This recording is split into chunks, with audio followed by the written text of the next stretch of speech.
we went to Reddit. There was this subreddit called r/Dumbphones. At that time, it was like 27,000 subscribers, and we kept seeing, I need a dumb phone with this. I need a dumb phone with WhatsApp. I need a dumb phone with Uber. If I could just have that, it would be my perfect dumb phone. A voice. Dumb phone? Dumb phones. That's the term that a lot of people use right now. Dumb phones. Yeah, it's a funny, That's the niche. That's the niche.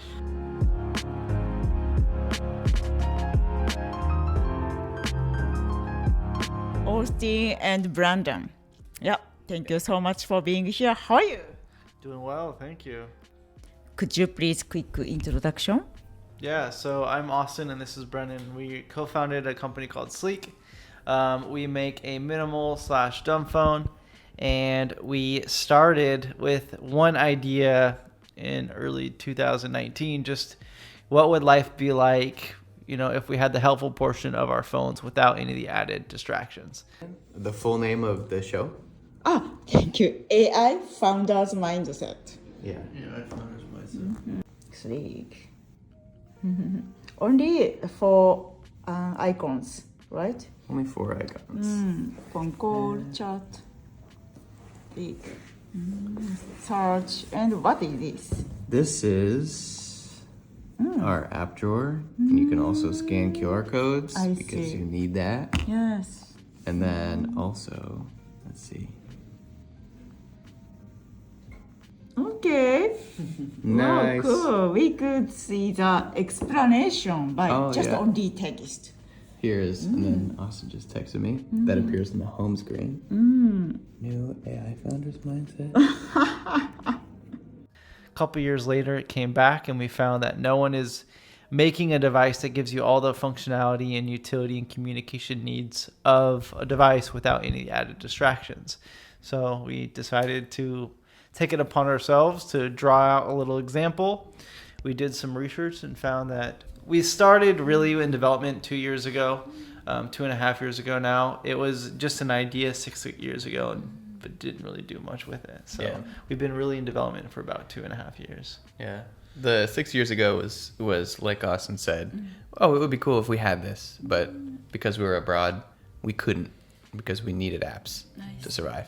So it just went dormant for a little while. It wasn't even really an idea, I guess. It's more of a conversation we had, and it resurfaced 2 years ago. I see.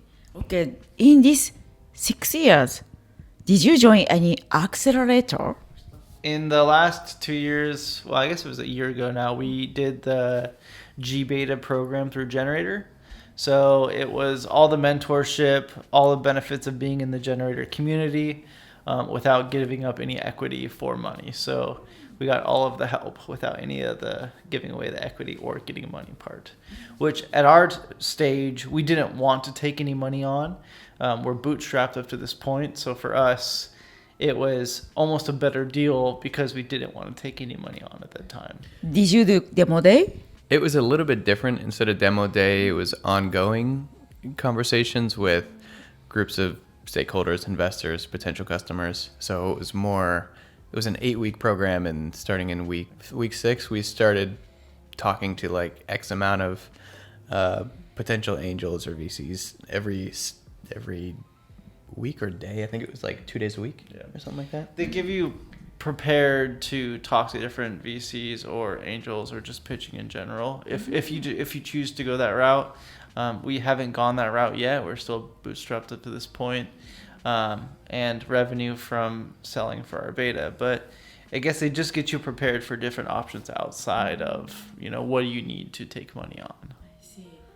So why you really care about the problem of end user? It's because we're solving this because it was our problem initially. We wanted to get all the benefits of having a phone, but we didn't want all the distractions that come with it. And there was nothing that supported the end user. All the goals of technology right now, and especially in the mobile space, is to keep you on the devices as much as possible and keeping you away from real life. And for us, that's not a benefit of the end user. We're trying to get people back into real life. Our whole goal is, how can we get you off the screen as fast as possible while keeping you prepared for whether you're going to have to scan a QR code or book an Uber or pay somebody via Venmo. You want to be prepared for that. And we give you all of those the ability to do all of that without any of the distractions. And with that, we've gotten our screen time on an average with our users from 4.5 hours a day down to 38 minutes. What? 4 hours? 4.5 hours a day is the average for our users. Yes. And now our user average is 38 minutes.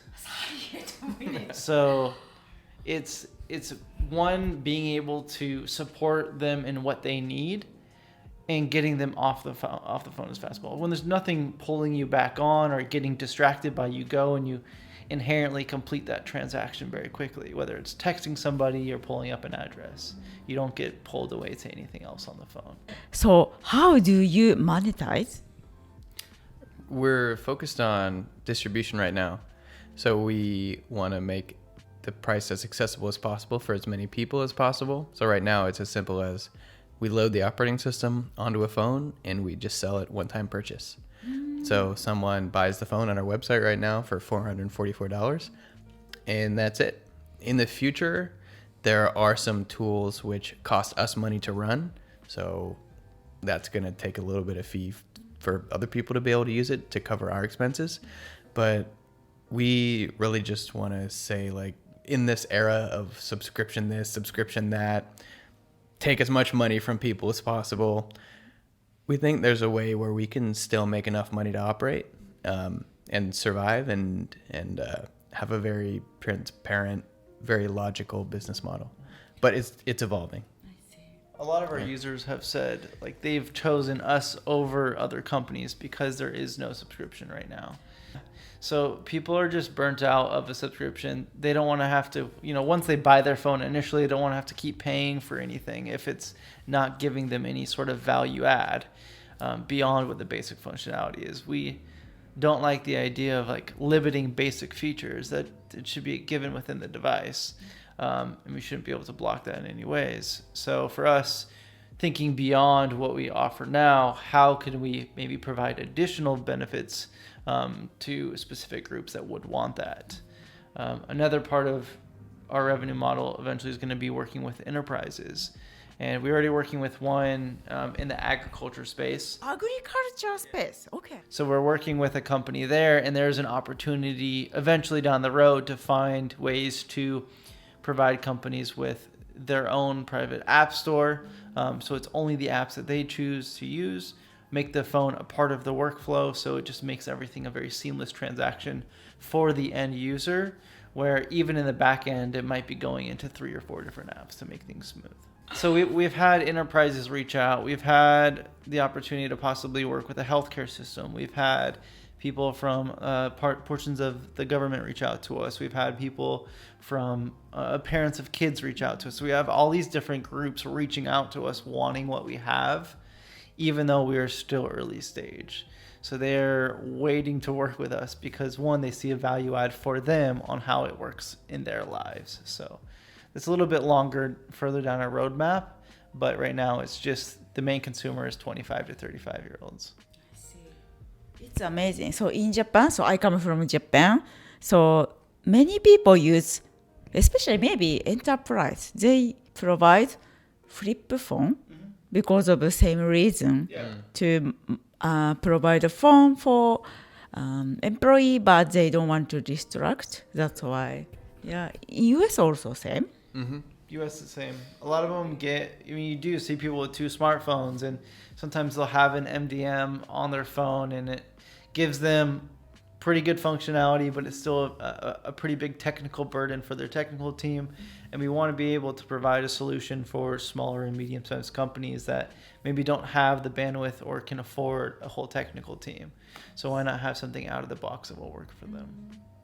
Tell us about your first paid customer. Do you remember? We were talking about him today. We were pre-accelerator, and then we got an email saying, like, congratulations, you just got an order. And we looked at each other like, what? Yeah, somebody paid for this. So we launched May 4th of 2024 was our official launch date of SLEKE for us to start selling phones. And I think it was like one of the first couple days at our pre-accelerator, because we started that was like May 9th was the first day of that. So it was a couple days after. And that's where we got our order. And we were super excited. And people are now waiting for us to be able to produce something that is truly a benefit. And money is exchanging hands now. So now we have additional stakeholders that we need to be mindful of.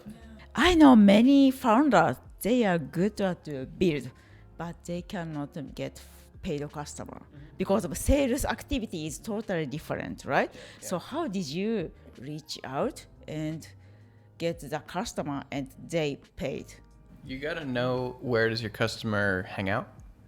So for us, we're like, okay, when we're doing our research on where this problem is, we went to Reddit and we found this Reddit. Yes. Reddit, okay. Yeah. There was this subreddit called r/Dumbphones. At that time, it was like 27,000 subscribers, and we kept seeing, I need a dumb phone with this. I need a dumb phone with WhatsApp. I need a dumb phone with Uber. If I could just have that, it would be my perfect dumb phone. So we said, okay, well, these are where all the customers are. And then the person who moderates that forum, called Jose Briones, he's a YouTuber. He's written a book. He writes blogs, but he's all about dumb phones. So he's a voice. Dumb phone? Dumb phones.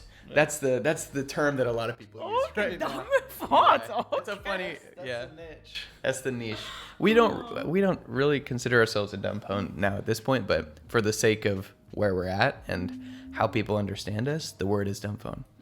But with Jose, he was the voice of authority that everyone listens to. So we weren't ready for market yet, but we went to Jose and said, hey, with an idea and said, this is what we're thinking. Can we get your feedback as we grow? Like, we're not asking you for a video. We're not asking you for anything, but you've thought a lot about this and you have a lot of exposure to a lot of opinions. So we'd like yours. So we had it first. He's like, we're down. And then when we had an app to just simulate what it would look like, we gave it to him and we're like, hey, this is what we're thinking for the interface. What do you think? And then we would just do that more and more over time as it developed, get his thoughts. And then eventually he's like, hey guys, what do you think? Can I make a video about this? So then, because he made a video, everyone who looks to him for advice for how they make dumb phone purchasing decisions watch the video and says, okay, this is a good referral. And since then, we've used this model of going to YouTubers who are in a similar situation. They review low-tech, intentional tech products and say, hey, try this out. Let's develop a relationship with you. What do you think? Da-da-da. Let us know if you want to make a video. And, our name gets out there in a way that people looking for dumb phones will understand. Not through us, but through the people they look to for advice on these things. And there is people too, like we've been reached out with other influencers like, oh, here's all my XYZ. If you pay for this amount of money, we'll push out this amount of videos. And for us, it's very inauthentic. And at the same time, it's like we're making something that's really good and really a benefit. And for the influencers who are like, you know what, this is something that I want to share and I believe in, they're willing to work with you on it. They want to work with you. They're excited to work with you. It doesn't really come with a big paywall behind it. Because as soon as it has some sort of paywall, then at least for me, it brings a little bit of inauthenticity. And it's like, oh, you're doing this because it's your job, not because you truly believe in what you're, representing. Yeah, I agree with you. This is great. First, you guys went to Reddit and then finding the kind of group to discuss a dumb phone. And then you found the expert person, Jose. Yeah. And then had started to a conversation and you showed your original idea, getting feedback back and forth, and it became a user interview, right? Yeah, we do with all of our initial interviews, especially in our alpha and beta testing. I would sit there and call them after every order placed, so I'd reach out and give them a call, and then two, I'd also get an ICP, initial customer persona interview scheduled with them. And just find out why they're interested in us. What were they looking for? What is their ideal phone? How can we best serve them through the beta testing phase? What do they believe in? What fulfills them? What inspires them? Because we want to look both on device, what they get that fulfillment from, and then also externally, where are they going to be placing their time? one of the questions that a lot of our users love is, if you have 4 extra hours a day, what are you going to do with that time? And that represents the time that the average smartphone use is having on their phones to using our phone, which is you're saving 4 hours a day. So what are you going to do with that time? And it's like, oh, I can go start cooking again. I can start playing music. I can spend more time with my family and my friends, or I can read, or I could even sleep. Like, these are just, you're getting them in the mindset of like, oh, what am I going to be able to do with all of this free time that I have now? This is amazing. So, okay, so these conducted user interview, the people are from this community, from Reddit. How many user interview did you did? We've done over 100 user interviews. So it's with every person who bought the phone, especially early, is like, would you like to do an interview? Now it's a little bit more difficult because of the influx of users we have, but still trying to conduct as many as we can. I'm still calling every single one of our users after they buy the phone to thank them and, hear about where they heard from us, what are they looking for, what have they tried previously, and how can we best serve them. And they all have my personal number. So it's one thing that really sets us apart is creating this really a barrier-less environment to where they can contact us directly if they have a question, if something's not working, if they have a request for an app, they just contact us directly. And creating that relationship where if something isn't working or it breaks or an update doesn't go as planned, then they're understanding. They're willing to put up with that because they've built this relationship with us where they want to see us succeed because that in turn helps them succeed. And building that relationship up is crucial, especially because we are an early stage company that is bootstrapped. We do things maybe a little bit slower than companies that are funded, but that also makes it more intentional with every release we put out. It's exactly what our users want. How do we know? Because we talk to them. Yeah, that's probably good advice for people who, especially people who want to bootstrap. At the beginning, it's less important to sell, and it's most important to get the early stuff right. So like developing relationships, developing your product. Like we talked about, it's inefficient. You might even lose money per customer. If you're confident enough in what you're building, don't necessarily need to worry about that. You're just thinking that like you're subsidizing the learning from these users through whatever money they happen to have given you. And the learning is the more important at the beginning. I see. Thank you so much. It's great. Okay, so next.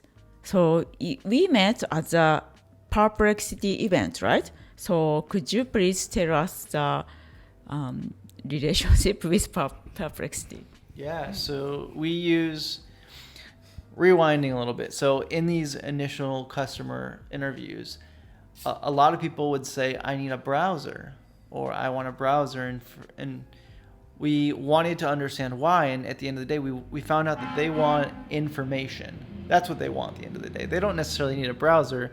They want the information that it holds. So for us, using the Perplexity API, we can still provide people with that information that they need without any of the added distraction. So it comes out in a text-only format. So no longer if you search up, how to cook a salmon, it doesn't take you to a family's restaurant or a recipe, and it tells you about their dog and the background of the family. You just want the recipe. So with Perplexity API, it gives you just that essential information, and that's it. And when we talked about a little bit earlier with optimizing the phone to get them off the device, it's providing that information quickly and seamlessly, and Perplexity can help us do that. I see. But you guys could choose other companies' API, right? Like OpenAI. Why did you choose Perplexity? We were using it.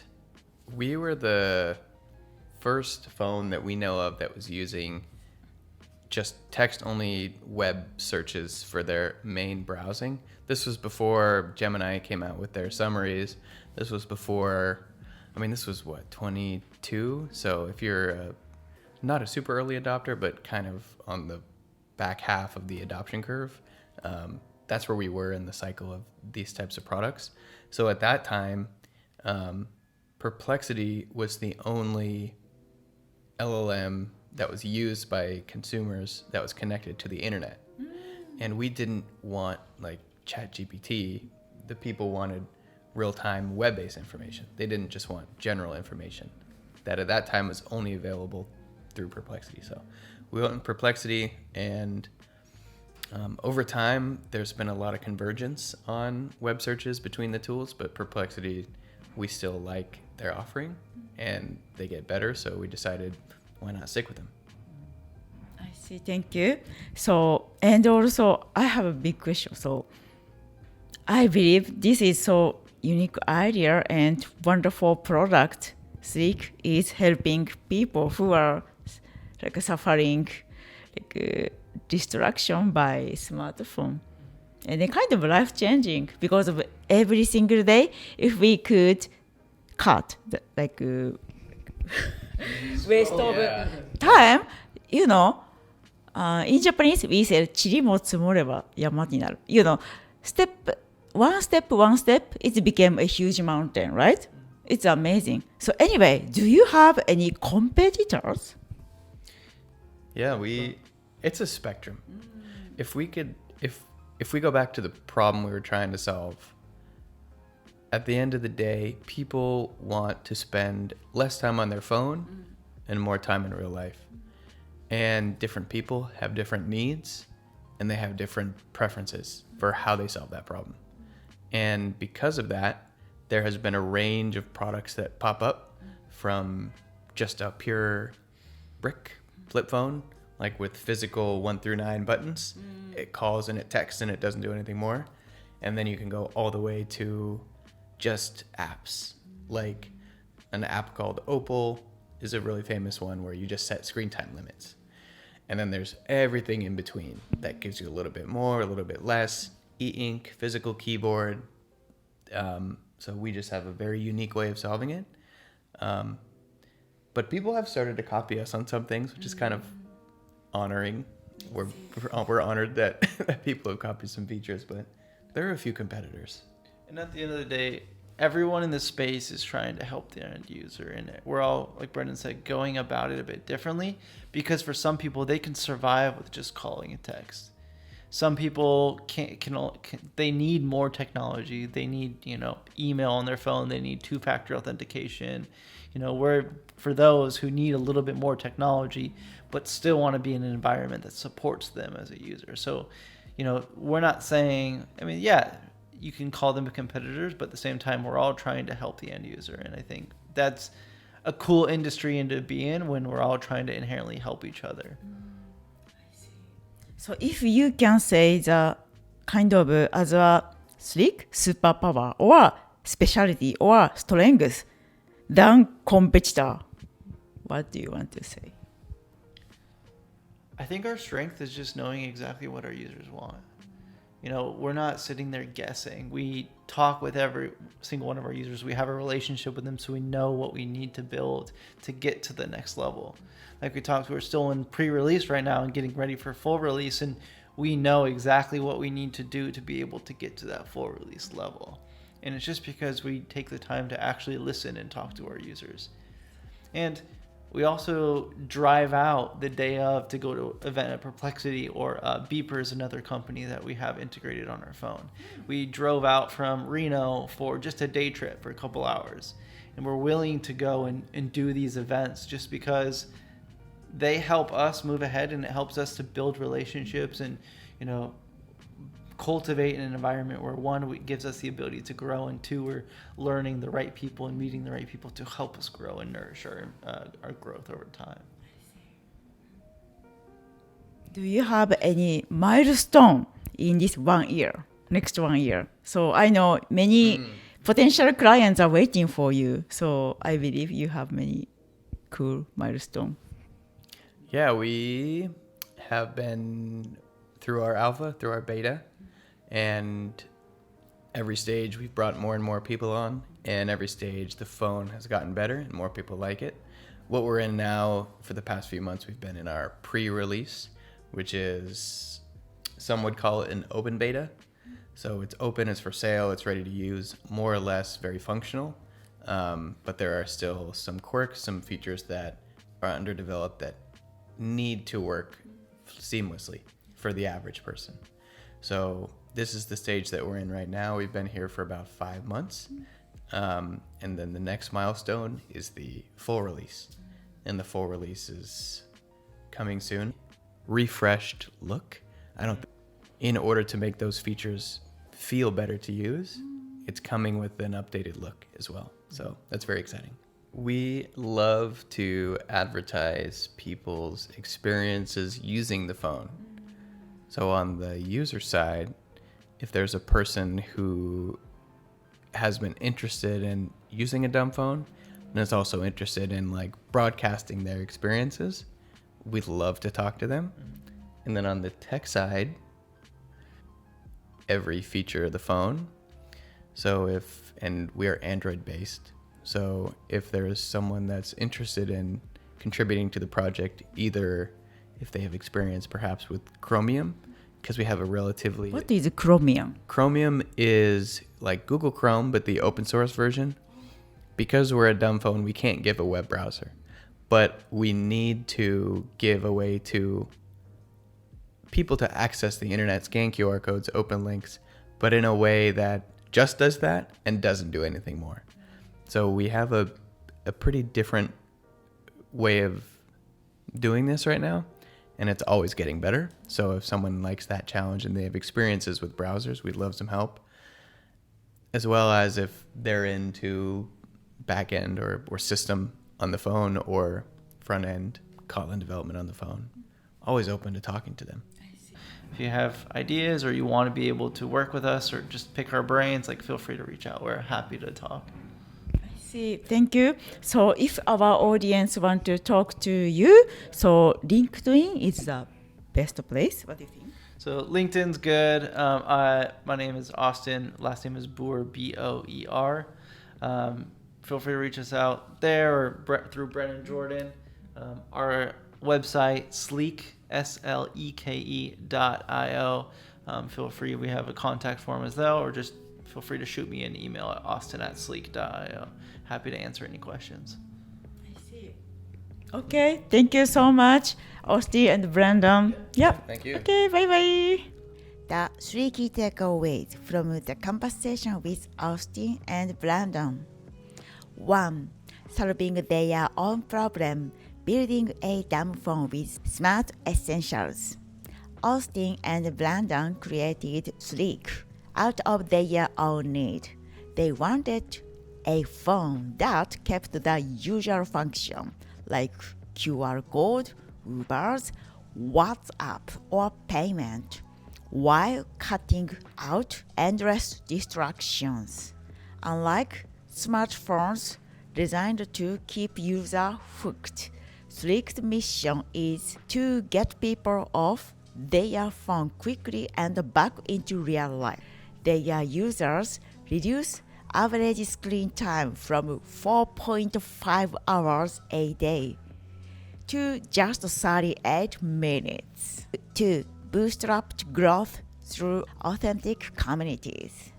Instead of payment influencers, the founders tapped into authentic communities like the Dumbphones Reddit communities and partnered with trusted voice such as Jose Briones. They also connected over 100 user interviews, personally calling each early customers to gather insights. This direct relationship-driven approach has helped them refine the product and build a loyal user base without heavy marketing spend. 3.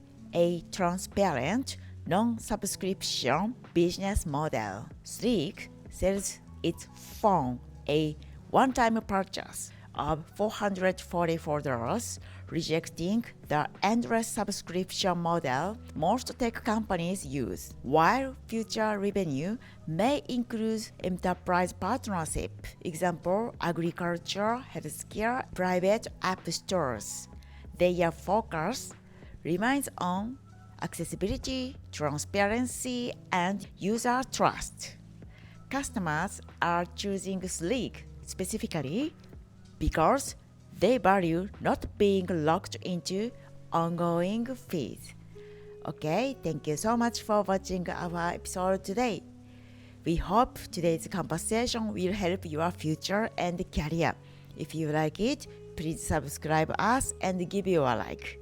Okay, thank you so much. バイバイ。またね。チャオ。